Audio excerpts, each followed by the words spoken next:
My name is Carla. I'm going to try to make this as short and simple as I can. I got a call today from the attorney's office.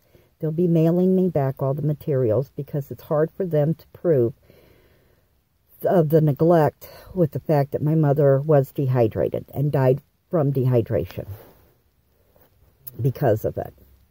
She had E. coli in her bloodstream. Her sodium level, when I got her to the hospital after firing the first nursing home and the hospice, they had even stated to me that I saved my mom's life because otherwise she'd already be dead.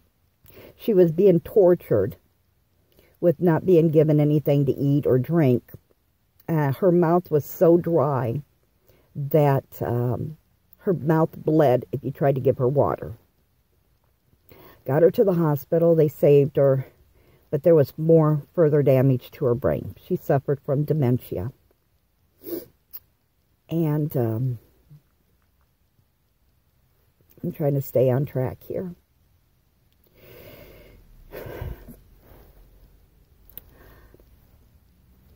She went to the hospital. They saved her. They were identifying that maybe they should administer some medication that would let her pass away in peace. But I said, no, let's find out. Her kidneys are still functioning. So they went ahead and did what they could. And yes, sodium levels started to come down. The kidneys were still functioning. Everything. Then the hospital had said, I need to get another nursing home selected. Well, went over the list, checked on this and that. Wasn't satisfied with any of the nursing homes in central Illinois. So I wanted to go out of Peoria and go to a town named Kewanee, because I had to go out there daily anyways and take care of some farm animals for a friend. And I would be able to check up on Mom during the day. So I made arrangements for the nursing home. They had made arrangements to have an ambulance go pick up Mom the day that Mom had to be relocated. So the ambulance showed up there and did not get a doctor's sign-off, so he couldn't take my mother. Well, the hospital went ahead and sent her to another different nursing home that I told them I did not want her to go to. It was the same nursing home. My aunt and uncle both died days apart of each other of infection and dehydration. Both. Days apart of each other. And I did not want my mother to go to that nursing home. But the hospital went ahead and sent her there. And I made arrangements that after the end of the weekend, because it was also coming around for the holidays and such, and I was going to have Mom moved Monday, make arrangements for her to be moved to the Kewanee nursing home. Before the weekend was up, she come down with a temperature, and she went to the hospital. And this time, she wasn't going to make it. She had to be put on hospice. She went to the OSF hospice, and they had taken such excellent care of her.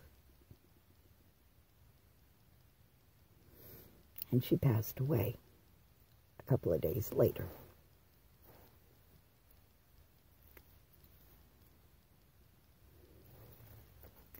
Nursing homes and hospices and staff members that don't listen to you, what you're trying to tell them, trying to prevent, and go ahead and do their own thing, took my mom's life. And my mom only had a $5,000 life insurance. And I had to use that to do the cremation. So Mom hasn't even had a funeral.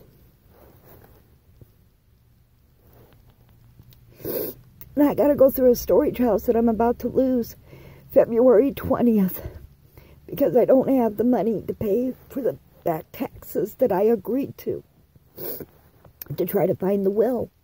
Because the attorney that wrote the will knows he wrote the will, but he didn't keep a copy of it. And with Mom having dementia, we don't know where she put it. And I'm trying to care for my brother, taking care of him, and trying to find a job that I can do to have an income with a bad arm because I've got a tore rotor cuff. I used to be a machine operator. I love to work. Every place I've ever worked at, Peoria, Civic Center, under Jim Weatherington, used to be the general manager, to Paul and Bud. Sorry, the light went out in the car. But at Professional Mail Services in Raleigh, North Carolina, that was when I was 24, 25 years old age, and moved there with only $800 in my pocket, no vehicle of my own, all my belongings in a rental truck, and I made things work. I wanted to start a new life after getting out of a bad relationship. And I moved there, and within 1 week, and I got there the day before Christmas Eve, and in 1 week, I had found a place to live, had a job, and won $100 off of a radio station I had never listened to before. So the idea is, I don't just give up.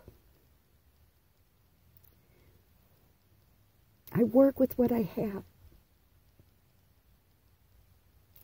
But right now, I don't have anything to work with. And I'm finding people so cold and so ugly and say that they care, but in reality they don't. It's not their problem. It reminds me of the time one Christmas I had called Salvation Army for one gift for my daughter. I had paid all my bills, and I forgot to leave because the utility bill was just a little bit more than I anticipated. And I didn't have any money. And at that time, I didn't have transportation, and it was cold. And there was a lot of snow, and I was asking for one Christmas present a week before Christmas. And if Salvation Army could help me with just one gift. And my daughter had been so good that year. They said, well, you were supposed to sign up in October. How is anybody supposed to know that they need help a week before Christmas? My daughter was devastated that Christmas she had there was no Christmas gift. Nothing from Santa. Nothing from me. And from that day on, my daughter changed. And she became so hard to control. Hanging around bad kids. Thank God she doesn't have any criminal record. Never was arrested. But oh my God, she has scared me many times. All because of one Christmas present before Christmas. And she really believed, at the age of 11, she believed in Santa Claus. And that day was all taken away. Her innocent childhood. Now my innocent brother, as I said, he's got a heart of gold. But he has limits. He's antisocial because that was the way my mom raised him. So I can't leave him anywhere for somebody else to watch him, and it scares the hell out of me after what happened in the nursing home.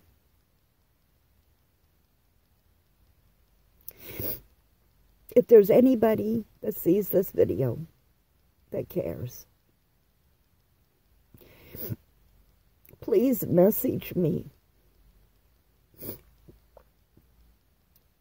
And I don't need, we'll pray on it. because prayer doesn't solve the problem. I already have the hope. Otherwise, I wouldn't care, and I would do something I shouldn't. It's not prayer that's needed. It's people who have the resource to make this work. I'm not asking for a free handout. I'm asking for a hand up